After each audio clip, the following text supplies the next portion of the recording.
તો ટેક્સ તો આપણે ચૂકવીએ છીએ, પણ આપણા ટેક્સના પૈસે અમુક ચોક્કસ સમુદાયના દીકરાઓ લીલા લેર કરે છે, અમુક ચોક્કસ સમુદાયના ધારાસભ્યો જલસા ઠોકે છે, અમુક ચોક્કસ સમુદાયના નેતાઓ મુખ્યમંત્રી બને છે, ગૃહમંત્રી બને છે, ઉપમુખ્યમંત્રી બને છે, નાણામંત્રી બને છે, અને ગૌણ સેવા આયોગ પસંદગીનો અધ્યક્ષ પણ અમુક ચોક્કસ સમુદાયના વ્યક્તિઓ બને છે. તો આ ઓબીસી, એસસી, એસટી અને માઇનોરિટી સમાજના લોકો આ સવર્ણ સમાજની શું ગુલામી કરવા માટે આવ્યા છે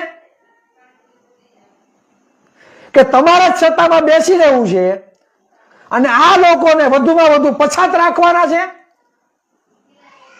તમને લોકોને એવું છે જે સત્તા પક્ષમાં રાજ કરીને બેઠા છે જ્ઞાતિવાદી લોકો, પછી ભૂપેન્દ્ર પટેલ હોય, હર્ષ સંઘવી હોય, સીઆર પાટીલ હોય, જીતુ વાઘાણી હોય, કે જે પણ લોકો બરાબર જે પણ લોકો આ પછાત સમાજને વધુમાં વધુ પછાત બનાવવાનું જે કામ કરી રહ્યા છે, આ નેતાઓની વાત કરું છું. તો અમે કઈ તમારા કોઈના દાળિયા નથી અને અમે હવે અશિક્ષિત પણ નથી, અબૂધ પણ નથી. જેને રાજનીતિના ફળ ખાવા હોય, જેને પોતાના ઘર ભરવા હોય, જેને સમાજ હારે કઈ લેવા દેવા નથી, એ લોકોને પ્રોટોકોલ નડતો હશે અને એ લોકો કદાચ ખુલીને કહી નહીં શકતા હોય તમને, પણ અમારે તમારા મતય નથી જોતા ભાઈ. જાતિવાદી લોકોના અમારા મતય ન જોતા, મતય ન આપતા અમને, પણ અમે જે ટેક્સ ચૂકવીએ છીએ તો અમારા ભાગનું તો આપો. અમે કોઈનું છીનવવા નથી માંગતા. બિન અનામત વર્ગને તમે 2,000 કરોડ ઉપરની ફાળવણી કરો છો, અમને કાંઈ વાંધો નથી, હજી આપો તમે. પણ આ પછાત સમાજનું પછાતપણું દૂર થાય, આર્થિક રીતે સદ્ધર થાય, એના બાળકો શિક્ષિત થાય, ઓબીસી, એસસી, એસટી સમાજના યુવાનો ઉદ્યોગપતિઓ બને, જે લોકો આગળ નીકળી ગયા છે તેની સમકક્ષ 1 કરોડમાં આવે, તેના માટે તો આપો. કે તેમાં પણ તમને તકલીફો પડે છે ભાઈ?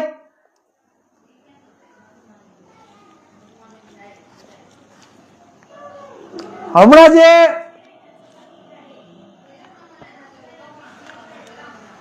ન્યૂઝ આવ્યા 2 દિવસ પહેલા કોંગ્રેસના ધારાસભ્યોએ ખુલીને મીડિયામાં એવું કીધું, એસસી, એસટી, ઓબીસી ને નિગમોમાં ઓછી રકમ ફાળવામાં આવશે. કોંગ્રેસે વિરોધ કર્યો અને ગૃહનો ત્યાગ કર્યો. સમજો, ન્યૂઝમાં જે આ પેમ્પલેટ છે બરાબર, આમ દેખાતું હોય કે નહીં આવે, લગભગ લાઈટ આવે છે એટલે, એમાં ઈડબ્લ્યુએસ ના નિગમમાં સૌથી વધુ 62% ફંડ આપ્યું. કેટલું? 62% ફંડ આપ્યું. વિચાર કરો તમે. 2024 અને 25માં કુલ 1,629.24 કરોડ રૂપિયા ફાળવા. કેટલા? બરાબર, એમાં 62% તો માત્ર ઈડબ્લ્યુએસ ને ફાળવી દીધા. શું કામે? ભૂપેન્દ્ર પટેલ ગૃહમંત્રી છે એટલે, સોરી, ભૂપેન્દ્ર પટેલ મુખ્યમંત્રી છે એટલે, હર્ષભાઈ સંઘવી ઉપમુખ્યમંત્રી ગૃહમંત્રી છે એટલે આ નાટક ઠોકો છો બધા. 62% ફંડ. વિચાર કરો તમે, 1,629.24 કરોડનું જે ફાળવવામાં આવ્યા નિગમોને 2024-25માં, એમાં 62% તો તમે ઈડબ્લ્યુએસ ને ફાળવી દીધા. 1,018.99 કરોડ. વિચાર કરો તમે. એટલે આપણે હું મંજીરાઓ કરવાના છે કોળી ઠાકોર ને આહિર ભરવા રબારી મિસ્ત્રી હુતાર ને એક કામ કરો, જય શ્રી રામ, જય શ્રી રામ, હિન્દુના નારા લગાવો પડો બધા ભેગા થઈને. આ હિન્દુ કઈ હિન્દુના તો ફંડ ખાઈ જાય છે. તો ઈ કોણ ભરપાઈ કરશે? ઘણા ડોફા મારામાં કોમેન્ટ કરવા આવે કે ચિરાગભાઈ જ્ઞાતિવાદ કરે છે, તો આ તમે હું ભવાઈ કરો છો? હે, આ હું નાટક આદરા તો તમે સરકારમાં બેહીને અમારા ટેક્સના પૈસા અમુક ચોક્કસ સમુદાય માટે વાપરો છો. એટલે અમે ના નથી પાડતા, પણ અમારું હું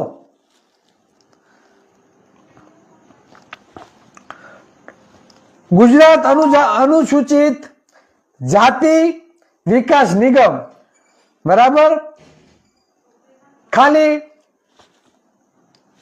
55 કરોડ. ડોક્ટર આંબેડકર અંત્યોદય વિકાસ નિગમ 23 કરોડ. ગુજરાત સફાઈ કામદાર વિકાસ નિગમ 122 કરોડ. ગોપાલક વિકાસ નિગમ 50 કરોડ. જેની વસ્તી વધારે છે, બરાબર, હા, જો એવી રમત કરી છે આ લોકોએ. ઠાકોર કોળી વિકાસ નિગમ, બરાબર, 190 કરોડ, 11.72%, બરાબર, 10% વસ્તીને 62% ફંડ આપ્યું. જ્યારે 1629 કરોડ માંથી 62% ફંડ કોને આપ્યું? જેની 10% વસ્તી છે, ઈડબ્લ્યુએસ વાળાને. અને ઠાકોર ને કોળી વિકાસ નિગમ 35 થી 40% વસ્તી છે, કેટલું આપ્યું? 11.72%. દે ધના ધન, કોઈ બોલવાળું જ નથી, બરાબર. ચિરાગભાઈ જેવો બોલ છે એટલે ક્યાંય ચિરાગભાઈ જ્ઞાતિવાદી છે. એટલે શું ભાઈ જ્ઞાતિવાદી? તમે તમારે લખી નાખો ચિરાગભાઈ જ્ઞાતિવાદી છે. હવે જોવાની વાત બોર્ડ નિગમમાં કરોડો પડી રહ્યા, જરૂરિયાતમંદોને લાભ મળ્યો નહીં, એટલે કેટલા કરોડ પડ્યા રહ્યા, વિચાર કરો તમે, બરાબર. ગુજરાત ઠાકોર કોળી વિકાસ નિગમમાં 74 કરોડ પડ્યા રહ્યા. કેટલા? 74 કરોડ પડ્યા રહ્યા. હવે પડ્યા રહ્યાનું કારણ શું? એનો મતલબ એ કે તમે નિગમોમાં એવા ટણપાઓને રાખીને બેઠા છો, તમે નિગમોમાં એવા બુદ્ધિ વગરના અધિકારીઓને રાખીને બેઠા છો કે એને કોળી ઠાકોર ની કઈ પડી નથી, એટલી જાગૃતિ પડી નથી, એટલી જાગૃતિ એ લોકો કરતા નથી. ઘરે ઘરે કોળી અને ઠાકોર વિકાસ નિગમની વાત પહોંચે તે માટેના પ્રયાસો કરતા નથી. બીજું એ કે ગામમાં મજૂરી કામ સાથે જોડાયેલો વ્યક્તિ, આપણા સમાજમાં 90% સમાજ ભાગ્ય રાખતો હોય, મજૂરી કામ કરતો હોય, છૂટક કામગીરી કરતા હોય, 300, 400, 500 રૂપિયા દાડીએ જતા હોય, બરાબર, એટલા વેતનમાં મજૂરી કામ કરવા જતા હોય. તો હવે એ વ્યક્તિને ગામમાં 10, 15, 20 હજાર કોઈ ઉછીના ના આપતા હોય, તો આમાં તમે લોન લેવા જાઓ ને તો હાથ બારનો બોજો માગે. તો મારે લોન લેવી છે, હું દરરોજના 300, 400 રૂપિયા કમાઉં છું, તો મારા માટે કોણ હાથ બાર મૂકવાનું? હે, કોણ મૂકશે? એટલે આ બધું પડ્યું રહે. અને આ સરકારની બુદ્ધિ નથી આવતી કે એને વિચારવું પડે કે કેમ ભાઈ સરકારમાં આ લોકોના ફંડ કેમ પડ્યું રહે છે. એટલે તમારી જવાબદારી છે ભાઈ સરકારની. તમે જાગૃત કરો ને. સત્તામાં તો મોરલા થઈને બેસી ગયા છો બધા. સત્તામાં તો મોરલા પાંખ ફેલાવે ને, બરાબર, એ રીતે બેસી ગયા છો. તો જાગૃત કરો સમાજને. આ તમારી ફરજ છે. પુગાડજો ગૃહમંત્રી ને મુખ્યમંત્રી સુધી, બરાબર. તમને મોઢા જોવા નથી બેહેડા. કોળી ઠાકોરને ખાલી મત લેવા નથી બેહેડા, ખાલી ટેક્સ લેવા નથી બેહેડા. આ સમાજનું પછાતપણું દૂર થાય ને તેના માટે તમને ત્યાં ગાદીએ બેહેડા છે. સમાજને કહું છું, આંખો ખોલો, આંખો. ઓબી સમાજના નામે જે ચરી ખાય છે ને, આવા રાજનૈતિક નેતાઓને ઓળખજો. વિધાનસભામાં હું કેવું, મારે વિધાનસભામાં જાય છે હું એ કરવા બધા. આપણી નજર સામે આપે છે બજેટની વાત તો જવા દો, હાલો ને. શિક્ષણ ધામ બનાવવા પૈસા આપે, હોસ્પિટલો બનાવવા માટે પૈસા આવે, જમીનો આપે, આઈએસ આઈપીએસ અધિકારી બનવા માટેનો અવસર પૂરો પડે છે એને. અમુક ચોક્કસ સમુદાયના લોકો સૌથી વધારે ડોક્ટર બને છે, આઈએસ આઈપીએસ અધિકારીઓ બને છે, જજ બને છે, મામલતદાર બને. આપણે શું કરે? આપણે મંજીરા વગાડો બધા ભેગા થાય. આપણે નથી કઈ બોલતા એટલે તમે ગુલામી સ્વીકારી લીધી સાબિત થાય છે. શું તમે ગુલામી સ્વીકારી લીધી એ સાબિત થાય છે, સાબિત થાય છે ને સાબિત થાય છે. અમૃતજી ઠાકોર એક વિધાનસભામાં એને પ્રશ્ન ઉઠાવ્યો તો સ્પીકર એમ કે તમારો ટાઈમ પૂરો થઈ ગયો. હું કે કોડી ઠાકોરના નિગમ વિશે જો બોલવામાં આવે તો સ્પીકર એમ કે તમારો ટાઈમ પૂરો થઈ ગયો. બીજું, જે મિત્રોને ખ્યાલ હોય કે અલ્પેશજી ઠાકોર અને ધવલસિંહ ઝાલાએ જે અવાજ ઉઠાવ્યો અને એમાં કોઈક મંત્રીમંડળે નજર અંદાજ કર્યો છે ને એવું કીધું કે આ તો તમારા સૂચનો છે, મંત્રીનું નામ ખ્યાલ હોય ને તો તમે કોમેન્ટમાં લખજો એટલે કાલે બરાબર એને હોતને આપણે જવાબ આપવાનો છે કે એટલી હોશિયારી નહીં કરવાની. બરાબર, જે મંત્રીએ જે નજર અંદાજ કર્યો છે, જે સ્પીકરે એવું કીધું, સ્પીકર એવું કહે છે કે ટાઈમ પૂરો થઈ ગયો, મંત્રીઓ સાંભળતા નથી, તો એને કહેવા માંગુ શુદ્ધ ગુજરાતીમાં કે અમારા મતથી છે ને સરકાર બને છે એટલે હોશિયારી કરવી નહીં. તમારા મગજમાંથી ધુમાડા હોય ને કાઢી નાખજો બધા ભાઈ. તમને એવું છે કે સમાજને જાગૃત કરવાવાળું કોઈ નથી તો એ તમે ભૂલી જાજો. કદાચ ઓબીસી એસસી એસટી સમાજમાં ગયડા ગાંઠા રાજકીય પક્ષોમાં આવી છે, બાકી 90-95% ને પક્ષો કઈ લેવા દેવા નથી.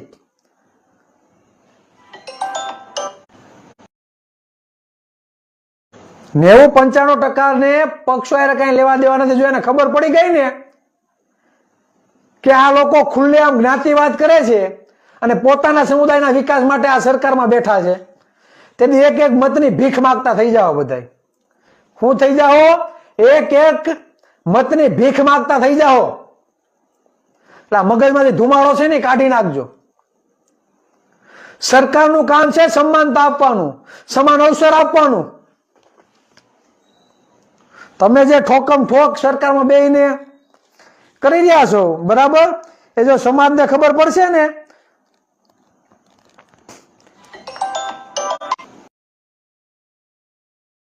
તો તેથી ક્યાંય મોઢું દેખાવાને લાયક નહીં રહ્યો. હવે ગુજરાતમાં અત્યાર સુધી 17 મુખ્યમંત્રી બન્યા. કેટલા? અત્યાર સુધીમાં 17 મુખ્યમંત્રી બન્યા. જે પણ મિત્રો લાઈવ નિહાળતા હોય તો શેર કરજો, કેમ કે સોશિયલ મીડિયા જેવું માધ્યમ છે, બીજા બધાને બર પડે છે બોલતા, તો મહેરબાની કરીને કંઈક બીજા લોકો સુધી પહોંચે એવું કંઈક કરજો. કેમ કે દરરોજ એક ને એક વાત રટણ કરીએ છીએ. શા માટે કરીએ છીએ? બરાબર, કેમ કે અત્યારે અહીંયા બધા નજર રાખીને બેઠા છે, સત્તા રહેવાતું નથી એટલે આપણે બોલીએ છીએ ખુલ્લે આમ. હજી કહે છે દૂધ દહીં ને શ્વાસ લેવા જાવી અને દોણી હંતારવી, કામ આપણે કરતા નથી. જેની જવાબદારી છે ખુલ્લે આમ બોલવાની, એક પણ વ્યક્તિ બોલતા નથી. હું કામે? એક પણ વ્યક્તિ બોલતા નથી. જેને બોલવાની ખરેખર બોલો ને તો સમાજમાં ખબર પડે. તમે ખુલ્લે આમ નિવેદન આપો ને તો ખબર પડશે સમાજને કે કોણ ખાઈ જાય છે. તમે બોલશો જ નહીં, ચિરાગભાઈ કેટલા લોકો સાંભળશે, કેટલા લોકો જોશે? કોઈ ધારાસભ્ય નિવેદન આપે, કોઈ સાંસદ નિવેદન આપે તો એની સમાજ અને મીડિયા વાળા નોંધ લે. પણ જેની જવાબદારી છે એ કોઈ નહીં બોલે, એને પ્રોટોકોલ નડે છે. કોંગ્રેસ વાળા ઉપર સલી વાતો કરે છે. મોઢે કયો ને,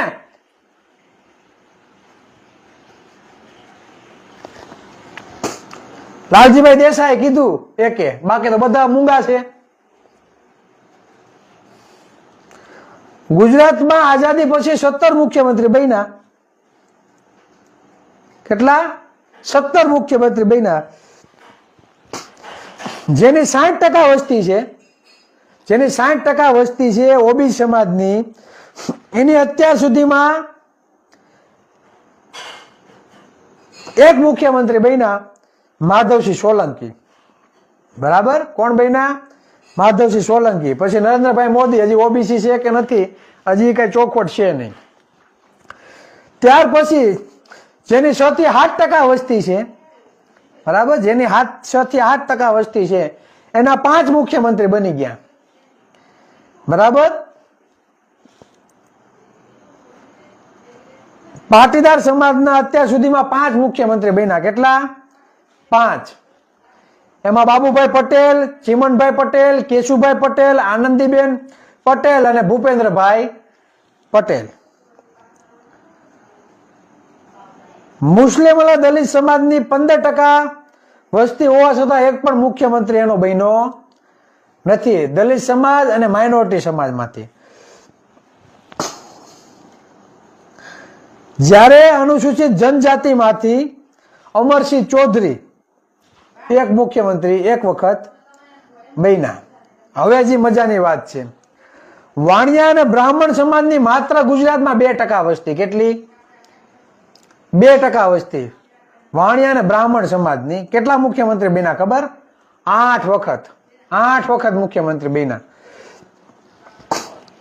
એમાં પેલું ડોક્ટર જીવરાજ મહેતા, બીજું બળવંતરાય મહેતા, ત્રીજું હિતેન્દ્ર દેસાઈ, ચોથું ઘનશ્યામભાઈ ઓઝા, પાંચમું છબીલદાસ મહેતા, છઠ્ઠું સુરેશભાઈ મહેતા, સાતમું દિલીપભાઈ પરીખ, આઠમું વિજયભાઈ રૂપારી. એનો મતલબ એ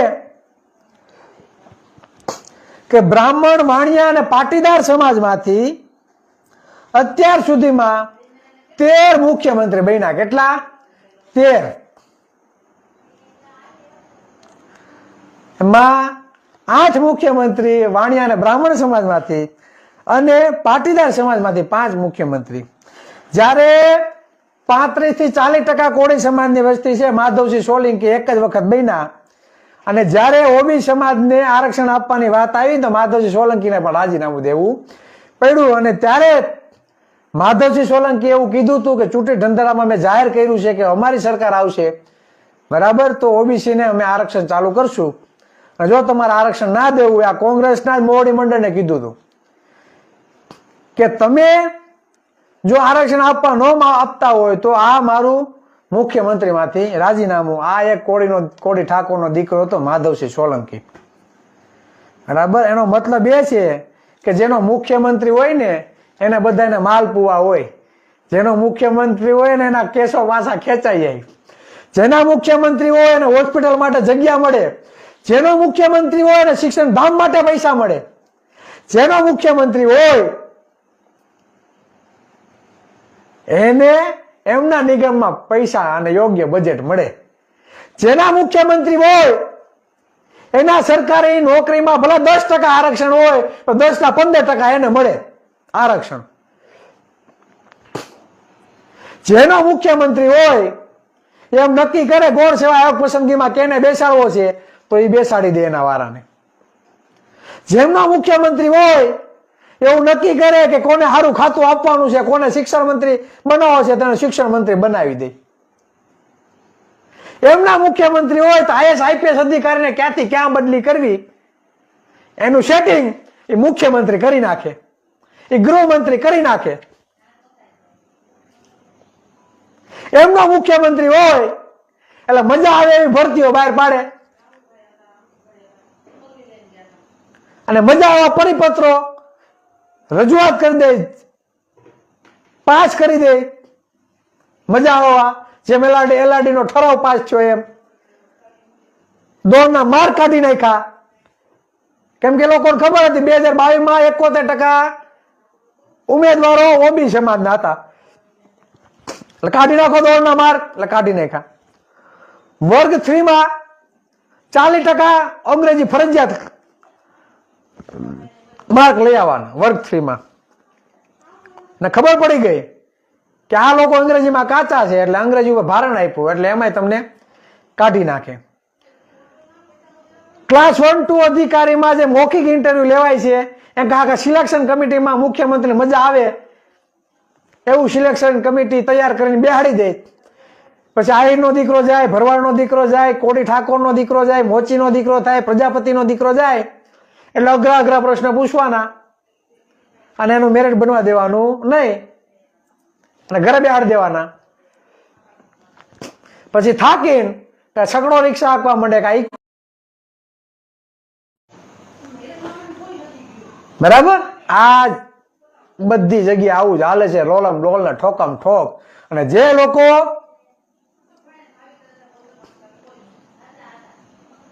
સત્તામાં બેઠા છે એને કઈ બોલવું નથી, એને પ્રોટોકોલ નડે છે. વિચાર કરો તમે, ના કરવાનું હું? બોલો, બધા બોલો, બોલવું પડશે ભાઈ. બોલ્યા વગર કઈ હાલવાનું નથી. અને આપણે કોઈનું છીનવવા માંગતા નથી. આપણે આપણા હકની વાત કરીએ છીએ, આપણે આપણા ભાગનું માંગીએ છીએ. એટલે જ અમે કહીએ છીએ શાસક સમાજનું નિર્માણ. મિત્રો, મને યાદ છે એક વખત જૈન સમાજનું આંદોલન થયું હતું, પાલિતાણાનો મામલો હતો. એક જ દિવસ સુરતમાં આંદોલન થયું, મહારેલી, બરાબર. અને એક જ દિવસમાં બધી માંગ પૂરી. એક જ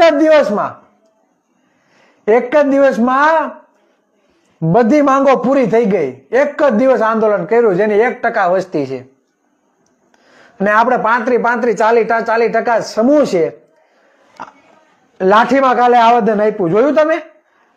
કેસો પાછા ખેંચવાનું. સલામ છે બધા મિત્રોને. વિચાર કરો, સુરતની સાંસદ હતી, આ ટર્મમાં નહીં, આની પહેલાના સાંસદ હતા, બરાબર. ઈ સાંસદ બેન, એક જ મિનિટ, સાંસદ નું નામ દર્શનાબેન જરદોશી.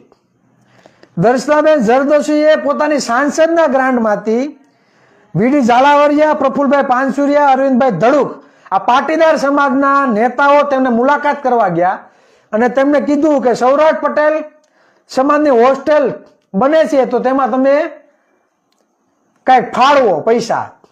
એટલે આ દર્શનાબેન જરદોશીએ પોતાના સાંસદની ગ્રાન્ટમાંથી 51 લાખ રૂપિયા ફાળવ્યા. કેટલા? 51 લાખ. એટલે આ દર્શનાબેન જરદોશીના પોતાના પિતાશ્રીના કઈ પૈસા હતા નહીં. એ કોના હતા? એ આપણા ટેક્સના પૈસા હતા. ઈ ટેક્સના પૈસામાંથી બેને બરાબર 51 લાખ રૂપિયા સૌરાષ્ટ્ર પટેલ સમાજના હોસ્ટેલમાં આપ્યા. ભલે આપ્યા, આપણે કાંઈ વાંધો નથી, આપણે હરખાય છે. પણ આપણા સાંસદો કેટલા છે? શું આપ્યું? શું આપ્યું? કદાચ આપે તો એને મારે શું કેવું, એને હું ઘા યાદ આપ્યું હોત તો ઓછું થઈ જાય. એના ઘરમાંથી આપવાના હતા એને. આ લોકોને કોઈને પ્રોટોકોલ નથી નડતો તો તમને સેવાના પ્રોટોકોલ નડે ભાઈ? ભાઈ મારા જેવો કોક બોલવા માંડે એટલે એમ થાય ચિરાગભાઈ વિરોધ કરે. વિરોધ નથી કરતો, તમને તમારી જવાબદારીનું ભાન અપાવું છું કે અન્ય લોકોને પ્રોટોકોલ નડતો ન હોય તો તમને સેવાનો પ્રોટોકોલ નડે. મારું કહેવાનું એ છે, તમને સેવાનો પ્રોટોકોલ નડે. બંધારણની આર્ટિકલ 340, બંધારણ આ દેશ માટે સર્વોપરી છે ને આ દેશ બંધારણથી ચાલે છે, પણ હકવતા નથી. આ પોતાની તાનાશાહી અને પોતાની રીતે સત્તા ઉપર કબજો કરીને પ્રાઇવેટ કંપની બનાવી લીધી ને, એટલે પોતાના બાપનું જેમ હોય ને એમ બધા નિર્ણયો લેવા માંડ્યા છે આ લોકો, બરાબર. એટલે બંધારણની આર્ટિકલ 340 એવું કહે છે કે પછાત વર્ગની સ્થિતિ તપાસી અને એના માટે ભલામણ કરવા માટે રાષ્ટ્રપતિ સમિતિને નિયુક્ત કરેલી હોય છે. પણ હવે એ બધા કોણ હોય તો આપને ખબર જ છે, બરાબર. ભાજપમાં જે જાય ને ભાઈ, કદાચ હું તો એમ કદાચ મુખ્યમંત્રી બનાવી દે તો એ ઉપરથી 2-3% લોકો જે કેમ કહે ને એમ જ કરવાનું, બરાબર. બાકી બીજું કોઈ વસ્તુ નહીં. એટલે ખાસ કરીને 340 આર્ટિકલમાં ઓબી સમાજને આરક્ષણ અને સમાન તક મળી રહે, બરાબર, તેવી જોગવાઈઓ કરેલી છે. મૂળભૂત જે આધાર સ્તંભ છે ઓબીસી નો, બરાબર. એ બંધારણને આર્ટિકલ 340 છે. પણ અત્યાર સુધીમાં જે પણ રાષ્ટ્રપતિ બન્યા છે તેમાંથી ઉપલા વર્ગના અત્યાર સુધીમાં કેટલા બન્યા ખબર? 7. કેટલા બન્યા? 7, બરાબર. માઇનોરિટી સમાજના 3, ઓબીસી સમાજનો 1, દલિત સમાજનો 1 અને આદિવાસી સમાજનો 1. એટલે અડધો અડધ તો એ જ લોકો બન્યા છે. આપણને પછી આપે ઠેંગો, બરાબર, અને આપણે ઠેંગો સુઈસે રાખીએ મોઢામાં નાખીને. આવી હાલત છે. અને આવી હાલત કેમ આપણી થઈ છે? હજી જો તમે આમાંથી બહાર નહીં નીકળો તો હજી આમનામ હાલવાનું છે. એટલે ક્રાંતિ કરવા માટે ક્રાંતિકારી વિચારોની જરૂર પડે. માઇક આંગલાઓનું કામ નથી. એટલે વાસ્તવિકતા સમજો. અંગ્રેજો સામે આઝાદી મેળવવા માટે છે ને ઘણા શૂરવીરોએ શહીદો ઓરી છે. ઘણા મહામાનવોએ બલિદાનો આપ્યા છે. તો હું તો એમ કહું કે આ તો અંગ્રેજો કરતા પણ બદતર છે. અંગ્રેજો કરતા પણ આ બદતર છે. શું? અંગ્રેજો કરતા પણ આ લોકો બદતર છે. કેમ કે આ તો ખુલ્લેઆમ અન્યાય કરે છે. એક કૂતરીને 7 ગલુડિયા આવ્યા હોય અને આ 7 ગલુડિયામાંથી તમે 2 ગલુડિયાને, બરાબર, 7 ગલુડિયા માટે 7 દૂધની બોટલ હોય, બરાબર, એમાં 2 ગલુડિયાને 5 દૂધની બોટલ પાઈ દેવામાં આવે.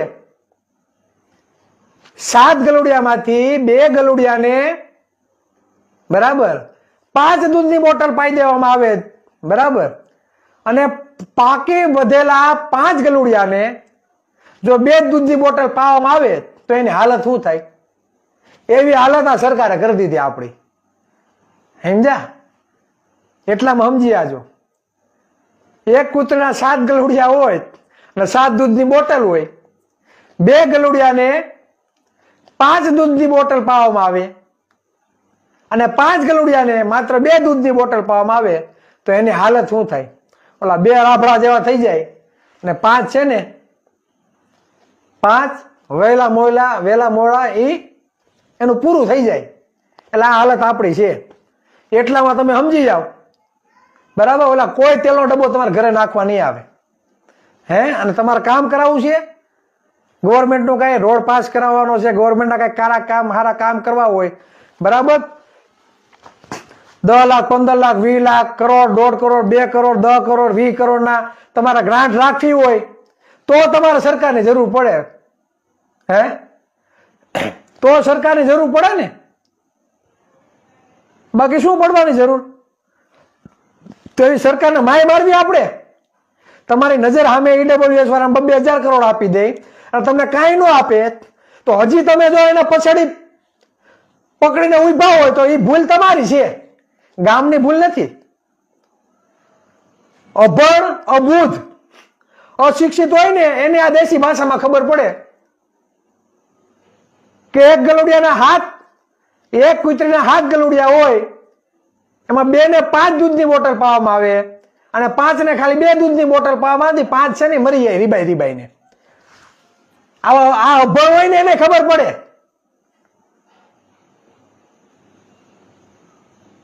અભણ હોય ને એને ખબર પડે. અંદર લડશે ભરવાડ, કોળી, બરાબર, આહિર, કોળી, આ ઓબીસી ની જ્ઞાતિઓ છે ને અંદર લડીને બાંધે રાખશે. દેહ ધના ધન. ન્યાય માટે પાછા 2% વાળા પાસે ભીખ માંગવા જવાની. આ ડોઈ નોકરીઓ ખવાઈ જાય છે, આ બજેટ ખવાઈ જાય છે, તો એ કોણ ખાઈ જાય છે? એ આહિરનો દીકરો ખાઈ જાય, ભરવાડનો દીકરો ખાઈ જાય, રબારીનો દીકરો ખાઈ જાય, કોળી ઠાકોરનો દીકરો ખાઈ જાય, ભરવાડનો દીકરો ખાઈ જાય, પ્રજાપતિનો ખાઈ જાય, આદિવાસી કે દલિત સમાજના લોકો ખાઈ જાય છે. અમે હિન્દુ, અમે સનાતની, અમે તો રાષ્ટ્ર નિર્માણ માટેની વાતો કરીએ. શેની ભાઈ? 60% ઓબીસીમાં તો રીબાઈને મળે છે. એની નોકરીઓ ખાઈ જાવી, એની બજેટ ખાઈ જાય. તો આ હિન્દુના દીકરા નથી? તમે જ ખાલી હિન્દુ? મુસલમાનો હારે લડવાનું હોય, કોમવાદ કરાવવાનો હોય તો ઓબીસી હિન્દુ થઈ જાય, મત જોતા હોય તો ઓબીસી હિન્દુ થઈ જાય. આ નોકરીઓ ખવાય છે તો ત્યાં કેમ કોઈ આવતું નથી?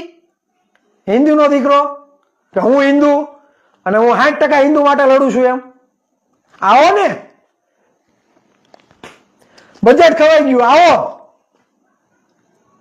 મેદાનમાં આવો તો તમને ખબર પડે કે તમે કેટલા શૂરવીરો છો બધા. એટલે અમુક લોકોના દેખાડવાના અને ચાવવાના બે દાંત અલગ અલગ હોય. આ વાસ્તવિકતા છે, સમજવું હોય તો સમજો અને ખુલ્લેઆમ બોલવાની ટેવ રાખવી પડશે. આપણે કોઈના હકનું છીનવા માંગતા નથી, પણ આપણું કોઈ છીનવીને લઈ જાય તે આજે પણ સહન નહીં કરવાનું ને કાલે પણ નહીં. આ તો આપણા બાળકોના મોઢામાંથી આચકવાનું કામ કર્યું છે આ લોકોએ. એ તો ગયું ઘરે ઓલા એના ધારાસભ્યો અવાજ ઉઠાવે છે, એના ધારાસભ્યો ભાજપના ધારાસભ્યો અવાજ ઉઠાવે, અલ્પેશ ઠાકોર, ધવલસિંહ ઠાકોર, બરાબર ચાલા વિચાર કરો. તો એનું સાંભળતા નથી, વિરોધ પક્ષનો માઈ ગયો હાલો ન સાંભળે તો. જે ભાજપમાં બેઠા છે ને એનું સાંભળવા તૈયાર નથી. એનો મતલબ એ છે કે પેજ પ્રમુખો અને પાના પકડ પ્રમુખો ઉલ્લંઘન નહીં. ભાજપના પેજ પ્રમુખો, પાના પકડ પ્રમુખો, તાલુકા જિલ્લા પંચાયતના જે પણ હોદ્દા લઈને બેઠા હોય ને, બહુ સલાહ સૂચનની પત્તે ઠોકવા ન આવી ખોટી. કેમ કે ધારાસભ્યનું ત્યાં નથી હાલતું તો તમારું હું માય હાલવાનું? શરમ આવી જોઈએ, શરમ. જેને જેના ભાગનું હોય ને મળવું જોઈએ. આપણે કોઈનો વિરોધ નથી. ઈડબ્લ્યુએસ ને 2000 કરોડ આપ્યા, હજી 500 કરોડ આપે, હજી 1000 કરોડ આપે, આપણે કાંઈ વાંધો નથી અને વાંધો હોવો જોઈએ નહીં. પણ એકને માલપુઆ બરાબર અને એકને ચટણીનો રોટલો તો આવું થોડુંક હાલશે ભાઈ. એટલે આ સહન આજે ન થાય અને કાલે પણ થાય નહીં. અમે પણ સન્માનથી જીવવાવાળા વ્યક્તિ છીએ, બરાબર, અને અમે પણ જ્ઞાતિવાદનો ભોગ બનીએ છીએ. 3, 4, 5 દી પહેલા જોઈ લેજો, રાજકોટના જંગલેશ્વરમાં કોળીને ભાડે મકાન ન મળે, આહિરને ન મળે, ભરવાડને ન મળે, મુસલમાનની તો વાત જ જવા દો. હે ઓબીસી એસસી એસટી સમાજના લોકોને મકાન નથી મળતા ભાડે, તો આ જ્ઞાતિવાદ નથી તો શું છે? ગૃહમંત્રી પાછો નિવેદન એવું આપે કે એ તો સામાજિક તત્વો અને ગુનેગારોનો અડ્ડો હતો, અડ્ડો. તો ભાઈ તમારા સમુદાયના લોકો ત્યાં નથી રહેતા એટલે હતું એક મકાન ત્યાં. ખુલ્લેઆમ હુકામે તમે ઓબીસી એસસી એસટી સમાજની ફજેતી કરે છે? ખુલ્લેઆમ આ લોકો ફજેતી કરે છે અને આપણે શું કરીએ? આપણે ખાલી જોઈએ ઓલા લોકો નાટક ભજવીએ અને આપણે નાટક જોઈએ છીએ. એ લોકો નાટક ભજવે બરાબર અને આપણે ખાલી નાટકો જોઈએ છીએ, કોઈ જાતનું કઈ કરતા નથી.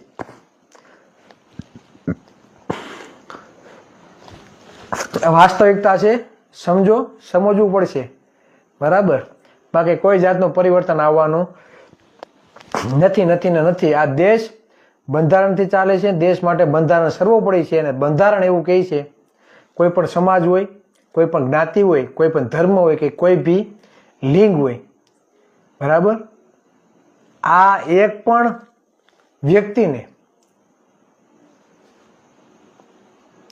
અન્યાય ના થવો જોઈએ. દરેકને સમાન હક મળવો જોઈએ, દરેકને સમાન અવસર મળવો જોઈએ. જે હાલ વર્તમાન પરિસ્થિતિમાં એક પણ જાતનું સમાનતા જેવું એક પણ જાતનું મૂલ્ય વધ્યું નથી, બરાબર.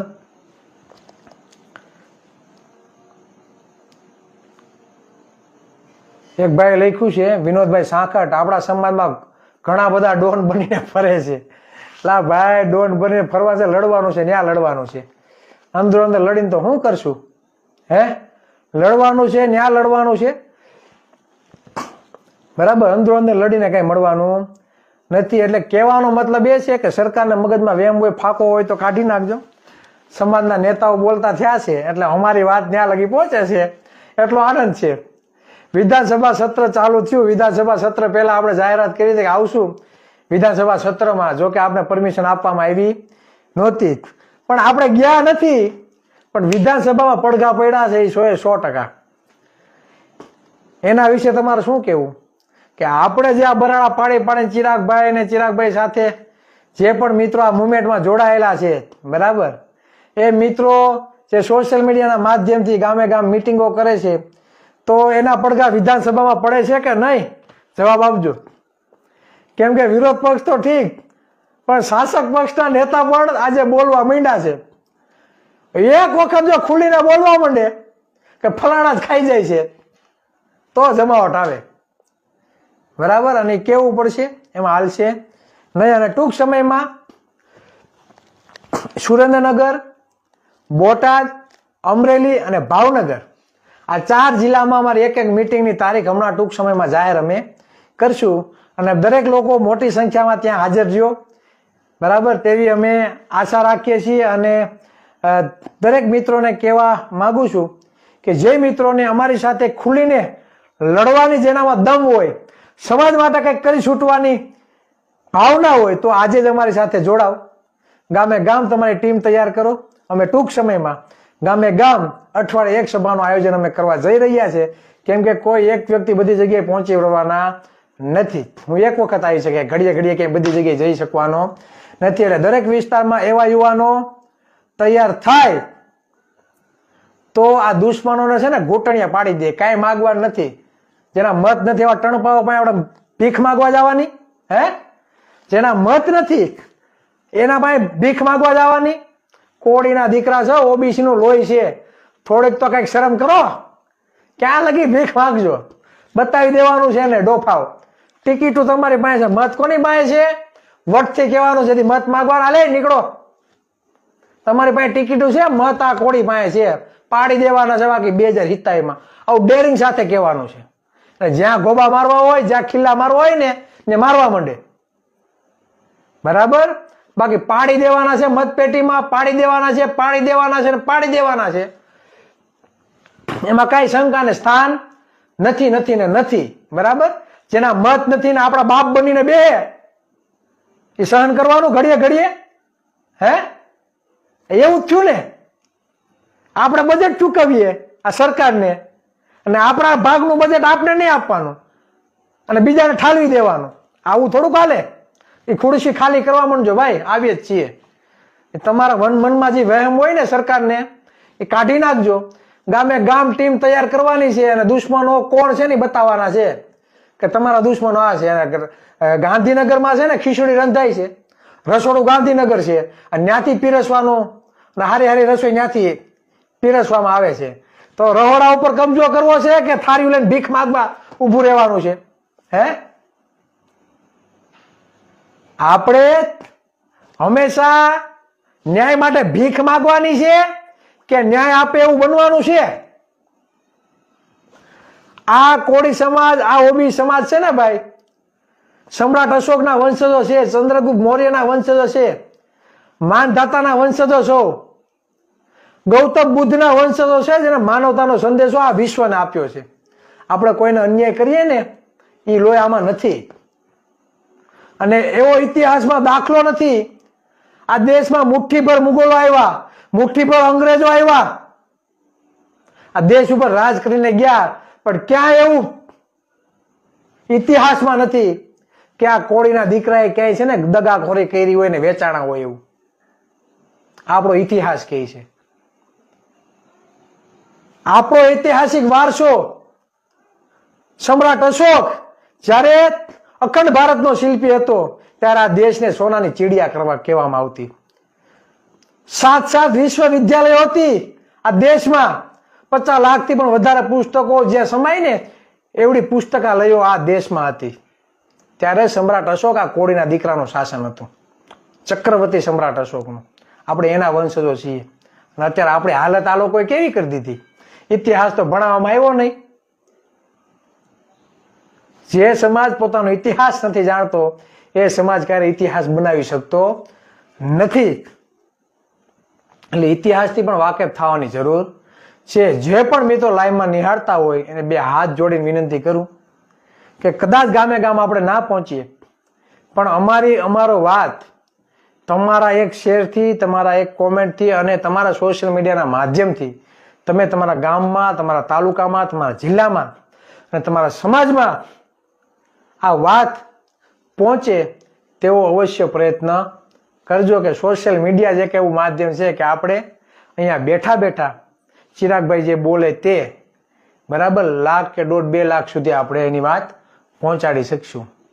એના વગર ઉદ્ધાર નથી અને હું એક નહીં, તમે બધા આવો, બધા બોલો. આ દેશના જે બંધારણ છે ને એ બંધારણે વાણી સ્વાતંત્ર્યનો આપણે અધિકાર આપ્યો છે, ખુલીને બોલવાનો, અન્યાય સામે અવાજ ઉઠાવવાનો. કેમ એટલા ટાઈમ થાય બોલીએ, કેમ દુશ્મનો કોઈ સામે નથી આવતા? આવે છે દુશ્મનો સામે, એને ખબર છે કે ચિરાગભાઈ સાચું કહે છે.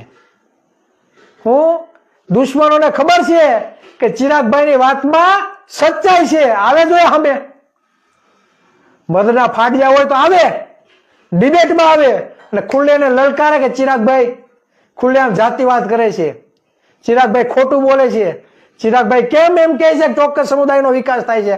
આવે ખુલીને. એક નેતા તો આપે બાઈટ, એક નેતા તો આવે ચેલેન્જમાં. હું ચેલેન્જ આપું છું, કેટલા બધા પાણીયારીના હોવ ને તો આવો કોઈ બી ચેનલ અને તમે જેટલા નેતાઓને આવું એટલા હું આવું તમારી સામે ડિબેટમાં. હાઈલા આવો, જેને આવવું હોય એને આંકડા સાથે આવું, મભમમાં વાત નહીં, આંકડાઓ સાથે આવું ડિબેટમાં. હર્ષંઘવીને બેવું હોય તો ઠીક છે, ભૂપેન્દ્ર પટેલને બેવું હોય તો ઠીક છે. અને ભાજપના રાજમાં જે જ્ઞાતિવાદી નેતાઓ છે તેને પોતાની જાતિને ઊંચી ગણાવે છે, બીજાને નીચી. આવો કોઈને મનમાં ફાકો હોય, આવો કોઈને મનમાં વહેમ હોય તો અવતારે ડિબેટમાં આપણે સામે અમે બતાવી દઈએ શુદ્ધ અને દેશી ભાષામાં કે તમે ક્યાં ક્યાં મારી નોકરીઓ ખાઈ ગયા, રોસ્ટરના નામે કેવા ગતકડા કર્યા, બજેટના નામે કેવા ઉલ્લુ રમાડવાના ધંધા તમે જે ચાલુ કર્યા છે ને, બધા પ્રૂફ સાથે અમે આવીએ મેદાનમાં, આંકડા સાથે. ફાકા ફોજદારી નથી કરતા, ખુલ્લેઆમ લાઈવના માધ્યમથી કહીએ છીએ. લાઈલ આવજો, જેને આવવું હોય ને એને. બાકી હવે જે પેલા જે તમે સમજતા હતા ઓબીસી ને કોડ, એ નથી આ. સમજ્યા? હવે જેથી અમે સભા કરશું ને તેથી બંધારણનું પુસ્તક રાખીને બેસશું. જેથી અમે સભા ગામે ગામ જેથી સભા ચાલુ થાય ને તેથી બંધારણનું પુસ્તક સામે હશે અમારી, અને તેથી અમારી સભા ચાલુ થાય અને તેથી જોઈએ છે કે આ કોળી ઓબીસી ના દીકરાને કોણામાં કોલર પકડીને જાય છે અને કોણ અન્યાય કરે છે. એક વખત ચાલુ તો થવા દો, તમારી હેકડી છે એ બધી ઉતારી ન નાખીએ ને તો અમે કોળીના પેટના નહીં, અમે ઓબીસી ના દીકરા નહીં, અને અમે કરી દઈએ ભાઈ બરાબર. અને ખુલ્લેઆમ બોલીએ સમાજની વાત, ખુલ્લેઆમ બોલીએ.